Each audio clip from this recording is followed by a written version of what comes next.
These are the instructions for the adjust step for brewers with a BrewKeg50, our combined conical fermenter and keg.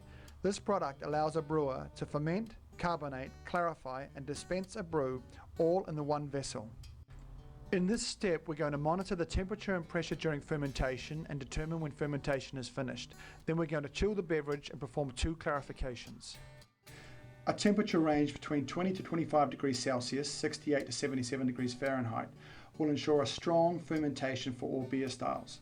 You can of course optionally ferment lagers at a lower temperature than this, but for dry yeast we recommend pitching at this temperature, then adjusting the temperature with your temperature control system. About 12 hours after pitching the yeast, if you shine a bright torch on the sediment bottle, you should see the signs of the beginning of fermentation. After 24 hours, there will be a lot of carbon dioxide being produced by the yeast, and you'll be able to see that on the surface of the brew through the viewing port on the lid. For beer brews, there should be foam on a large part of the surface. During fermentation, the yeast eats sugars and turns them into alcohol and CO2. At the temperature range of 20 to 25 degrees Celsius and 68 to 77 degrees Fahrenheit, the standard Williams-Warn kits will be finished in about 4 days. If you ferment the lagers colder at say between 15 to 18 degrees Celsius, they will take about 6 days. After 24 hours, the pressure will have built up and this means the beverage is now carbonated. In general terms, we recommend brewing at about 2 bar pressure because once it is cold later on, the pressure will reduce. If you prefer less carbonation, brew somewhere between 1 and 1.5 bar. If the pressure is higher than your target, turn the VPRV anti-clockwise a little bit. This will release some pressure. Conversely, if you can hear CO2 emitting out the VPRV but you're not at target, just wind the VPRV a little bit clockwise. This will create a new set point, then check it again in a few hours. At this temperature range, by day 3 fermentation should be slowing and by day 4 it should be finished. At this stage, the sediment bottle should show a decent amount of settled yeast. If you look through the viewing ports with a strong torch, you should see that the foam that was there during fermentation has collapsed to a small amount, perhaps 1 inch or 2.5 centimeters in diameter, with almost no activity. If you need to take a specific gravity sample for excise tax reasons or just to be 100% sure that fermentation is finished, attach the black plastic tap and put a sample into a glass. Then pour the sample between 2 glasses to degas it. Then pour the degas sample into the 100 ml measuring cylinder. Blow away any foam and then add the hydrometer with a spin. Measure the specific gravity at the point where the liquid rises up at the side on the hydrometer. If you need to calculate the alcohol percentage in the brew, then a reliable formula is the specific gravity in the wort, which is the original gravity, minus the specific gravity in the fully fermented beverage, times 131.25. Fermentation is now finished, so all you need to do is wind down the VPRV, take the brew keg away from your fermentation area, and put it, in the case of pubs and bars, into your chiller, or for a home brewer, into a fridge.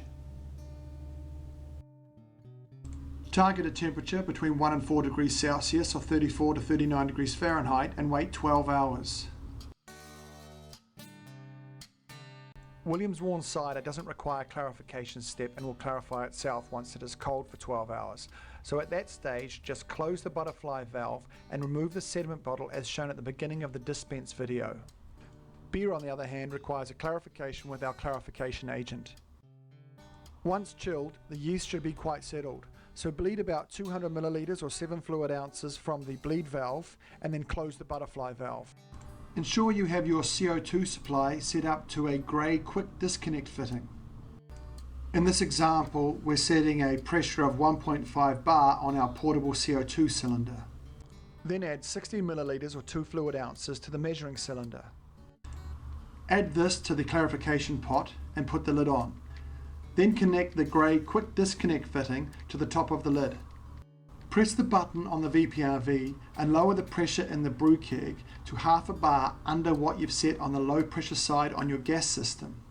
Then connect the black fitting to the beer out port on the brew keg lid and bubble the clarification agent into the beer for 10 seconds. You should be able to hear it and see it through the viewing port, and the pressure will increase on the brew keg gauge. Remove the grey quick disconnect fitting, remove the pot lid and add some water with the rinse bottle. Put the lid back on, reconnect the grey fitting and blow that water in through the line just for a few seconds.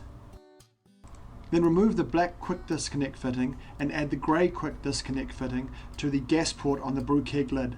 Open the sediment bottle valve and allow a new amount of sediment to fall into the sediment bottle over the next 24 hours. In this example, we've connected to 1.5 bar gas pressure, but a commercial premise can just connect to their own low pressure gas system. After a day, we need to perform a second clarification. You will see that a new layer of yeast and haze is settled into the sediment bottle, so drain off another 200 millilitres or 7 fluid ounces and give the bleed valve a rinse. Then close the tank valve and add 40 millilitres or 1.4 fluid ounces of clarification agent to the measuring cylinder. Then repeat the steps as shown in the first clarification and bubble this 40 ml of agent into the beer for 10 seconds. Then follow this step with the water flush through the pot as well. Once again, the final steps ought to be attach the low pressure gas system to the brew keg, open the sediment bottle valve and wait another 24 to 36 hours. A new layer of sediment will flocculate into the sediment bottle and after that time it will be ready for dispense. Please note that there is an alternative clarification method that some BrewKeg50 owners prefer, and that is the dumping of the naturally sedimented yeast before clarification. This is how we do it with the Brewmaster because the sediment bottle on the Brewmaster doesn't have a bleed valve. This means that the sediment from the two clarifications has more room to fall into in the sediment bottle, and some people feel that this enables a quicker clarification. Using this method, once the yeast is naturally sedimented and the brew keg has been cold for 12 hours, close the valve on the sediment bottle. Then put a jug under the sediment bottle and then carefully remove the bottle and take it to a sink and dump the contents. Give the bottle a good rinse with water and also take some water out its bleed valve. Then give the valve under the tank a good rinse and using your draft beer tap, fill the sediment bottle with beer or foam if you have such draft beer tap. Then carefully put the sediment bottle back on and with the tank valve still closed, perform the first clarification as shown previously in this video. At the end, remember to put the gas pressure back on, open the valve and then let the beer sit there for another 24 hours. Then you can perform the second clarification as shown in this video as well. Then as shown before, after the second clarification, you'll just wait 24 to 36 hours and it will be ready for dispense.